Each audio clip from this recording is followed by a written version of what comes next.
किश्तवाड़ में नेका के चुनाव प्रचार के दौरान आज नेका के उपाध्यक्ष उमर अब्दुल्ला ने एक विशाल रैली का आयोजन किया जिसमें हज़ारों की संख्या में लोग उमड़े थे। इस दौरान उन्होंने पत्रकारों से बात करते हुए भाजपा सरकार पर जमकर निशाना साधा और कहा कि एजेंसियों की मदद से सरकार विपक्षी मुख्यमंत्रियों को परेशान कर रही है। जबकि उन्होंने गुलाम नबी आज़ाद के बयान को लेकर भी गहरी चिंता जताई और कहा कि आज़ाद साहब को इस प्रकार का झूठ बोलना शोभा नहीं देता है। नंबर पे हाथ का निशान है। आप ये मान के चलिए कि इस बार हल और हाथ जो है वो दोनों एक ही निशान में है।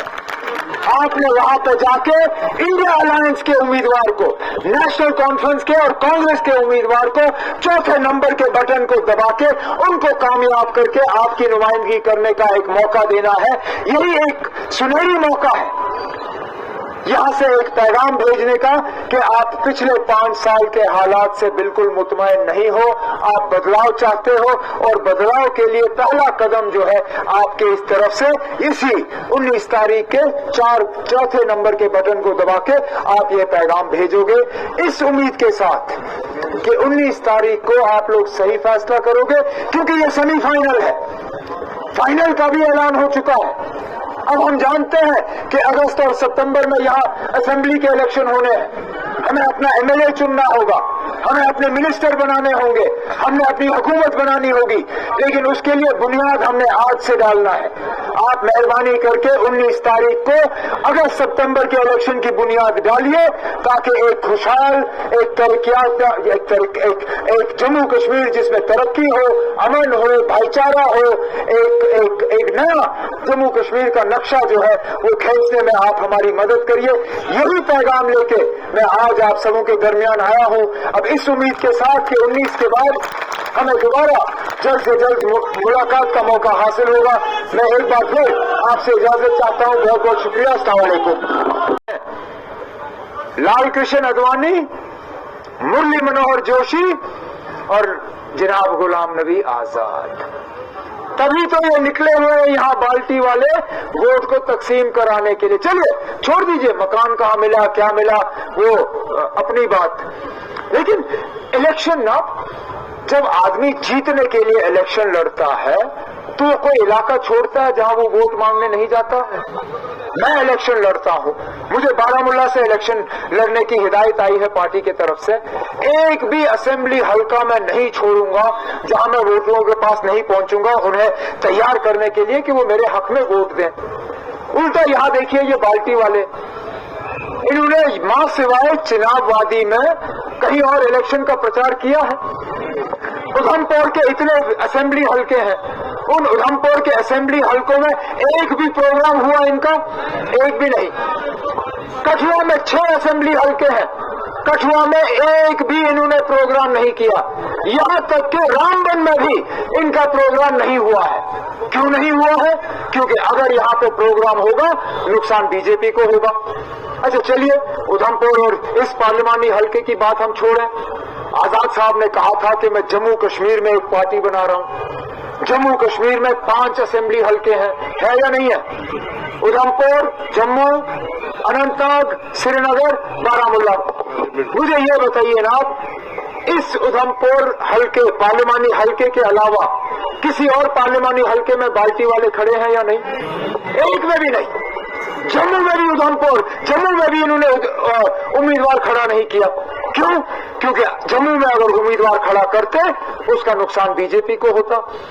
अनंतनाग में उन्होंने उम्मीदवार खड़ा नहीं किया क्योंकि अनंतनाग में उम्मीदवार खड़ा करते बीजेपी को नुकसान होता। इसी तरह श्रीनगर और अनंतनाग में। ये ना सोचने की बात है। ये लोग इलेक्शन जीतने के लिए नहीं लड़ रहे हैं, ये लोग इलेक्शन यहाँ पे सिर्फ वोट को तकसीम करने के लिए लड़ रहे हैं और बड़े बड़े दावे करते हैं। आजाद साहब अपनी तकरीर में कहते हैं कि उन्होंने जम्मू कश्मीर के लिए बहुत कुछ किया। ऐलान जिले का ऐलान किया, ऐलान करते करते चले गए। ऐलान को असली रूप देने वाले हम लोग थे जिन्होंने 2009 में हुकूमत बनाई और एक एक करके वहां हमने मुलाजिम तैनात किए ताकि किश्तवाड़ को सही माने में एक जिला मिले। यहाँ पे नौजवानों ने यूनिवर्सिटी की मांग की, वो मेरी हुकूमत है जिसने यहाँ पहला फैसला किया और कहा कि किश्तवाड़ को जो है यूनिवर्सिटी का कैंपस मिलना चाहिए। पावर प्रोजेक्ट, यहाँ पे आप कितने पावर प्रोजेक्ट, 4 बड़े बड़े पावर प्रोजेक्ट बन रहे हैं। खुदारा मुझे बताइए ना, मां सिवाय कुछ लोग जिन्होंने बीजेपी के जरिए अपनी मुलाजमत लगाई है, यहाँ कितने हैं आम लोग जनाब जिनको इन पावर प्रोजेक्ट्स में काम मिला है? ठेकेदार भी बाहर से, मजदूर भी बाहर से, इंजीनियर भी बाहर से, सारा कुछ बाहर से। यहाँ तक कि ये बिजली भी जो है, हमें इस बिजली को इस्तेमाल करने की इजाजत नहीं। रत्ना जैसा पावर प्रोजेक्ट 850 मेगावाट का, अगले 40 साल के लिए वो बिजली जो है वो राजस्थान को दी जा रही है। क्यों? हमें इस बिजली का हक नहीं? दरिया हमारी, आबो हवा हमारा, जमीन हमारी, सारा कुछ हमारा, बिजली राजस्थान को। इसी तरह कहां पे जनाब ये लोग तरक्की की बात करते हैं, कहते हैं इन्होंने एक खुशहाल जम्मू कश्मीर बनाया, लेकिन जब हम कुछ खुशहाली को ढूंढने की कोशिश करते हैं कहीं दिखता नहीं है। मैं नौजवानों से पूछता हूं, बताइए ना, इन पिछले 5 सालों में कहां मिला आपको रोजगार? कौन सरकारी मुलाजमत कर रहा है? इन्होंने कहा कि 370 जो है ये यहाँ पे तरक्की में रुकावट है, और इसको हटने के बाद हटाने के बाद नए कारखाने खुलेंगे। आज 5 साल हो गए हटा के कौन सा नया कारखाना यहाँ किश्तवाड़ में खुला? एक भी नई फैक्ट्री की तरफ ये इशारा करे और कहे कि पिछले 5 साल में ये फैक्ट्री खुला। एक नया प्रोजेक्ट ये हमें दिखाएं जिसके जरिए ये कह सके कि वाकई इन्होंने तरक्की का एक नया दौर जो है यहाँ पे शुरू किया। हमारी पहचान, हमारी शनाख्त, हमारा वकार, हमारी इज्जत, सारा कुछ इन्होंने तहस नहस किया और मिला हमें कुछ नहीं। मां सिवाय तबाही, बर्बादी, परेशानी, दुख, मायूसी, इन्होंने हमें कुछ। यहाँ पे आए हुए कांग्रेस और नेशनल कॉन्फ्रेंस के औहदेदार भाइयों, बुजुर्गों, आप सबको मेरी तरफ से अस्सलाम वालेकुम और आदाब। वैसे सजाद किचलू साहब ने कोई कसर बाकी रखी नहीं। अब इसके बाद ज्यादा कुछ कहने को रहा भी नहीं, लेकिन क्योंकि इलेक्शन का ब्यूगल बज चुका है, 19 तारीख को वोट डालने हैं, माहौल और जो सियासी साजिशों का एक दौर खासकर खिते चुनाव में रचाया जा रहा है, मेरा फर्ज बनता है कि कुछ बातें मैं आपके सामने रखूं जिस पे मैं चाहूं कि आप गौर करिए। गौर करने के बाद आपको मेरी बात कोई गलत लगी या ये लगे कि मैंने कुछ ऐसी बात की जो सही नहीं है या सच नहीं है, आप मेरी तमाम बातों को नजरअंदाज करके 19 तारीख को जो आप फैसला करें मुझे कोई एतराज नहीं है, लेकिन गौर जरूर करिएगा। 19 तारीख को वोट डालने हैं। मैदान में उम्मीदवार कई सारे हैं, लेकिन हकीकत यह है कि जीतने के दावे जो है सिर्फ 2 कर रहे हैं। एक तरफ से बीजेपी, दूसरी तरफ से national conference, Congress, Indian alliance के जो उम्मीदवार हैं वो। बाकी उम्मीदवार जो है वो मैदान में घूम रहे हैं। लेकिन जिस चीज को जनाब सजाद किचलू साहब ने यहां दोहराया और दोहराना मैं जरूरी समझता हूं, आखिरकार मैं भी अब लगातार 2 दिन से इस इलाके में घूम रहा हूं। मैंने भी ये देखा कि कहीं पे भी मुझे बीजेपी के कैंडिडेट का कोई पोस्टर, कोई तस्वीर, कोई प्रोग्राम, कोई कुछ नजर नहीं आता। मुश्किल से, नहीं अब आप बीच में मत करें फिर मेरा रह जाता है। मुश्किल से मैंने 2 दिन में उनकी 2 ऐलान गाड़ियां देखी, तीसरा कुछ नहीं। लेकिन मैंने मैदान में बाल्टी वाले बहुत देखे। अच्छा, और बाल्टी वाले भी ये तूफान के। अब जनाब गुलाम नबी आजाद साहब की ये पार्टी है? कांग्रेस के बहुत बड़े लीडर, मेरे वालिद साहब के, मैं तो मान के चलता था कि मेरे वालिद साहब के दोस्त थे, अब शायद है नहीं। एक बार नहीं 2 बार फारूक साहब ने उनको राज्यसभा पहुंचाया। एक बार एज चीफ मिनिस्टर और दूसरी बार जब 2014 में फारूक साहब का हक था उस सीट पे, राज्यसभा की सीट पे, फारूक साहब ने उस वक्त सोनिया गांधी को कहा कि मेरी तबीयत ठीक नहीं है, मैं नहीं आऊंगा, आप मेहरबानी करके गुलाम नबी आजाद साहब को दे दीजिए, वो राज्यसभा जाएंगे। तो 2 बार फारूक साहब ने उनको राज्यसभा भेजा। जब वो कांग्रेस छोड़ के चले गए, हमने कुछ नहीं कहा, ये जानते हुए भी कि एक नेशनल लेवल के लीडर कांग्रेस को इस तरह छोड़ के उनका जाना हमें समझ नहीं आया। लेकिन हमने कहा होगी कोई मजबूरी, क्या मजबूरी थी समझ नहीं आया। इंतजार किया कि कब पता चलेगा। पिछले दिनों जब गुलाम नबी आजाद साहब ने पापड़ तोड़ हमले मीडिया के जरिए जनाब फारूक अब्दुल्ला साहब पे किए, उस दिन हमें पता चला कि क्या मजबूरी है।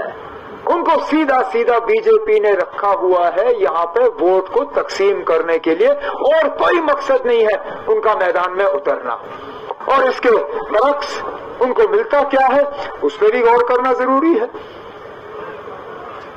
इनाम तो उनको हुकूमत की तरफ से पद्म विभूषण वो तो मिला, उसके साथ साथ जो दिल्ली में मकान है, अब ये ऐसी सख्त हुकूमत है, ये किसी के साथ रहम नहीं करते हैं। मेरे कांग्रेस के दोस्तों को याद होगा जब राहुल गांधी जी को पार्लियामेंट से निकाला, कितने दिनों के अंदर अंदर उससे मकान खाली करवाया, महीने के अंदर अंदर। उसको महीने से ज्यादा 1 दिन भी नहीं दिया। इस बात के बावजूद कि इस मुल्क में अगर वजीर आजम के बाद किसी को सबसे ज्यादा खतरा है वो राहुल गांधी को खतरा है, लेकिन उसके बावजूद महीने के अंदर अंदर मकान खाली करवाया। जनाब गुलाम नबी आजाद साहब को राज्यसभा छोड़े हुए कितना वक्त हो गया? कितना वक्त हुआ? 3 साल हो गए लगभग। अभी भी सरकारी मकान में शर्म की बात है। अफसोस होता है मुझे कि आजाद साहब जो है इतने झूठे साबित हुए। मैं उनसे ये उम्मीद नहीं कर रहा था। सियासत में हम एक दूसरे की मुखालफत करते आए, करेंगे भी, लेकिन कम से कम कुछ तो आप ये झूठ की सीमा रखिए। अब मैं कितने हमलों को यहां दोहराऊं? आजाद साहब के ना ये उनके मुंह से इस तरह के जो अल्फाज निकले ना, तो मैं शर्मिंदा हो जाता हूं। अब नेशनल कॉन्फ्रेंस ने कितनी कुर्बानियां दी मैं गिनूं? 3,500-4 हजार से ज्यादा मेरे साथी जो हैं पिछले 30 साल में कुर्बान हुए हैं। कितने सारे जख्मी हुए, आजाद साहब भूल गए? कितने हमलों का मैंने सामना किया है खुद, चाहे वो सरनाल अनंतनाग में हो, चाहे वो क्या कहते हैं लोलाबादी में हो, चाहे श्रीनगर में हो। अरे कितने हमले फारूक अब्दुल्ला साहब ने बर्दाश्त किए, गिने हम। तब ये क्या, हम अब लाशों को भी गिनने पे आए हैं कि आपके लाश ज्यादा हैं मेरे कम है, तो इसलिए मैं ज्यादा जो है देशभक्त हूं। अरे नाब आजाद साहब, ये घटिया सियासत मत करिए। आप तो इतने बड़े लीडर थे ना, आप इतने कदावर शख्स थे, इतने आप गिर जाते इस बीजेपी को खुश करने के लिए, ये मैं कभी सोच नहीं सकता। सोनिया गांधी के प्रति जो राहुल गांधी के लिए प्यार था और फारूक साहब का आपके लिए, इसी वजह से जम्मू कश्मीर भी बर्बाद हुआ और देश भी बर्बाद हुआ। यानी कि केजरीवाल की सजा बढ़ा दी। जब तक आजाद साहब को मिनिस्ट्रियां मिल रही थी तब तक उनको कोई बर्बादी नजर नहीं आ रही थी। जब तक फारूक अब्दुल्ला साहब उनको राज्यसभा भेज रहे थे तब तक उनको कोई बर्बादी नजर नहीं आ रही थी। सर, उनको बर्बादी अब नजर आती है जब उनको न राज्यसभा भेजा गया न कोई और टिकट दी गई। मैं माफी चाहता हूं ना ये कहते हुए, मुझसे उम्र में काफी बड़े हैं, लेकिन खुदगर्ज साबित हुए। सर बीजेपी का मैनिफेस्टो बहुत मैं बयान नहीं कर सकता हूं कितना खुदगर्ज निकले जनाब गुलाम नबी आजाद साहब। क्या आपने अपने एक इंटरव्यू में ये कहा था जब आसिफा वाला मामला हुआ था कि ऐसे लोगों को, लाल सिंह के खिलाफ आपने तब ये कहा था कि ऐसे लोगों को फांसी पे चढ़ा देना चाहिए, लेकिन आज आप उन्हीं का सपोर्ट कर रहे हैं और आप आज उनको जो है मैं इंडिया अलायंस की मदद कर रहा हूं और शायद मुझे इतनी मदद करने की जरूरत नहीं पड़ती अगर यहाँ पे बीजेपी की मदद करने के लिए गुलाम नबी आजाद साहब नहीं निकले होते। जिस बीजेपी ने जम्मू कश्मीर को तहस नहस करने में कोई कसर बाकी नहीं रखी, जिस बीजेपी ने मुसलमानों के तहत जो रवैया अपनाया है वो हम भूल नहीं सकते, जिस बीजेपी ने गाजा में कत्ल गारत को रोकने की कोई जो है मतलब कोई उन्होंने कोई गुंजाइश नहीं रखी। उन्होंने कोई कदम वो क्या कहते हैं सिविल कोड के मामले पे आप लोगों को यहाँ पे अलहदा करने की कोशिश कर रहे हैं। ये आजाद साहब जो है क्या कहें उनके बारे में। केजरीवाल जी को आज फिर मैनिफेस्टो सब जारी किया है, केजरीवाल को ईडी ने और सजा आज बढ़ा दी, उस बारे में क्या कहेंगे? केजरीवाल साहब पहले ऐसे लीडर नहीं है जिनको एजेंसी की तरफ से जो है तंग नहीं किया जा रहा है, न वो पहले वजीर आला है जिनको एजेंसी की तरफ से पकड़ा गया है। इससे पहले हमारे झारखंड के चीफ मिनिस्टर जो है वो भी ऑपोजिशन के रहे, उन्हें भी इस तरह की चीज़ों का सामना करना पड़ा है। हकीकत ये है कि गवर्नमेंट की तरफ से इस तरह के जो है कदम बार बार उठाए जा रहे हैं और हम इनका मुकाबला करते आ रहे हैं। सर लीडर के लिए आप कंपेयर करने जा रहे हैं। कुछ सालों पहले उन्होंने कहा था कि उमर साहब को सिर्फ ट्वीट करने आते हैं, आज उनके लिए आप कंपेयर करने निकले। कोई बात नहीं, ट्वीट तो मैं करता हूँ और शौक से करता हूँ। उमर साहब मैं अगर ट्वीट नहीं करता तो मेरी आधी से ज्यादा खबर आप तक पहुँचती नहीं। उमर साहब आपको क्या उससे? उमर साहब बीजेपी के मैनिफेस्टो को कैसे देखते हैं? आपके बच्चों को क्वालिटी एजुकेशन देने के लिए दक्ष ट्यूटोरियल पूरी तरह से है कमिटेड। यहाँ सीबीएसई व जेके बोस में पढ़ने वाले आपके बच्चों को 8वीं से लेकर 10वीं कक्षा तक दी जाएगी बेहतरीन ट्यूशन, जबकि 11वीं व 12वीं कक्षा के बच्चों को साइंस, कॉमर्स व आर्ट्स के हर सब्जेक्ट की मिलेगी ट्यूशन। साथ ही जवाहर नवोदय विद्यालय, सैनिक स्कूल, RMS और NDA एंट्रेंस की करवाई जाएगी तैयारी, जबकि CUET एग्जाम की तैयारी के साथ स्पोकन इंग्लिश पर भी दिया जाएगा पूरा ध्यान।